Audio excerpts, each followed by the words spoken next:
Today looking at the Beastgrip Pro and the DOF adapter and this new upgrade kit.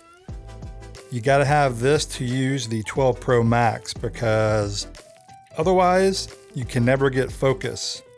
The 12 Pro Max has issues with macro focusing, or it may not be issues actually, it's just it doesn't focus the same as the previous generation iPhones. And so to get good up close focus, like I'm doing here with this camera, Beastgrip had to redesign and upgrade their kit. And that means this mount and the actual DOF adapter.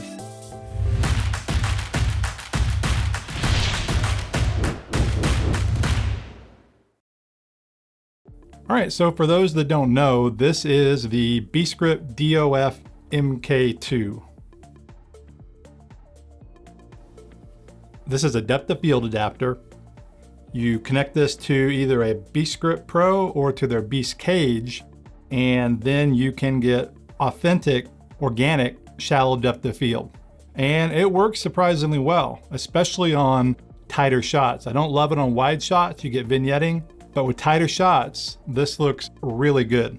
This is the upgrade kit that will allow the 12 Pro Max to work with this setup. And this is a full frame Rokinon lens. It's a 50mm lens that we'll test out once I get this new setup set up. And lastly, this is a rail system. The rail system really is designed to hold the DOF adapter with a lens. You don't have to have the rail system, but it does make it feel more secure, and you can easily attach more accessories if needed. So I'm actually gonna have to read these instructions.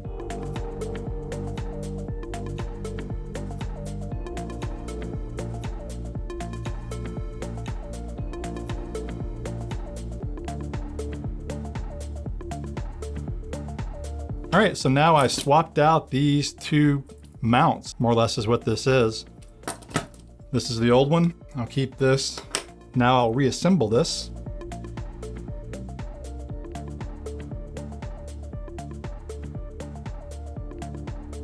Now I'm not sure on that alignment just yet. It'll depend on the phone, but I will go ahead and lock in the DOF adapter.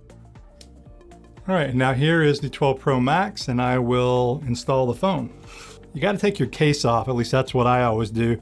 If you had a very thin case, it might work. However, I really find that I think they recommend taking the case off so you get the best flush mount against the actual cage. And really, I probably shouldn't have put this DOF adapter on first. Now we're lined up. The phone lens is lined up into the actual mount. And now I can reassemble this. My base got a little bit loose there. Normally what I do, by the way, is I leave this kind of set up and rigged up so I don't have to rebuild it every time. I just gotta pop my phone in. This is a little bit cumbersome because of the first time I'm aligning it. Now I just need to put the lens on. And again, this is a full frame. You have to use a full frame lens. This is an EF mount. This is a Rokinon 50mm.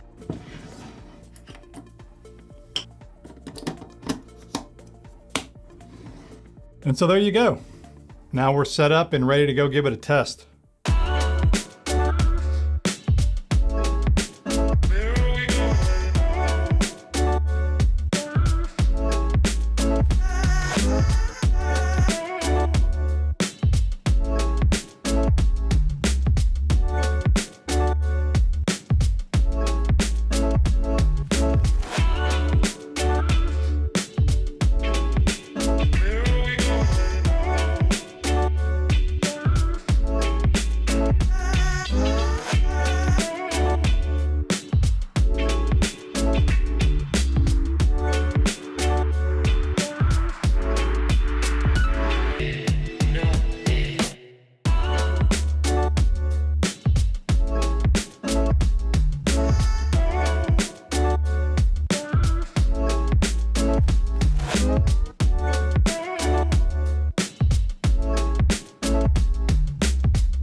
Well, I'm really happy with that. It takes that digital edge off, makes it look more organic, and I think much more cinematic. One thing I did too is I used a ND filter. This is one from Freewell. It is a variable ND that also has a mist built in, and so it takes even an additional edge off the video, and I really like the way that looked. One thing you have to do with this image though is either push in post-production or zoom in while you're recording. I like to do it in post because that way I'm getting the highest resolution. Here I actually used a 1.66, a super 16 aspect ratio. I just kept it pretty simple and pretty classic looking, and it does remind me of 16mm, by the way. The guys that did the short film No Hard Feelings did a similar thing. They left it more of an Academy ratio, almost a 4:3. Kind of like that look. It's a retro look, which I think works well with this adapter. But that ends up being really subjective. The main thing is you can reframe in post, and if you're shooting wide, you get the softer edges. Sometimes it is nice to push in past that to make it look like a cleaner frame. And so it's great now that the 12 Pro Max does work with the DOF MK2, but that does mean if you have the older version, it won't work with the 12 Pro Max. You have to get a new one. Now the new one will work with older phones, it's just not the other way around. And the upgrade kit, by the way, will work with any lens, and it's important to get for the Beastgrip Pro. So again, I think this is a really cool look. Definitely not for everyone, I get that, but it's a great option to have, and it absolutely doesn't look like any type of iPhone footage you would normally see. And I really like that. Thanks for watching, guys. This is Blake Calhoun. Please like, subscribe, and I will see you in the next video.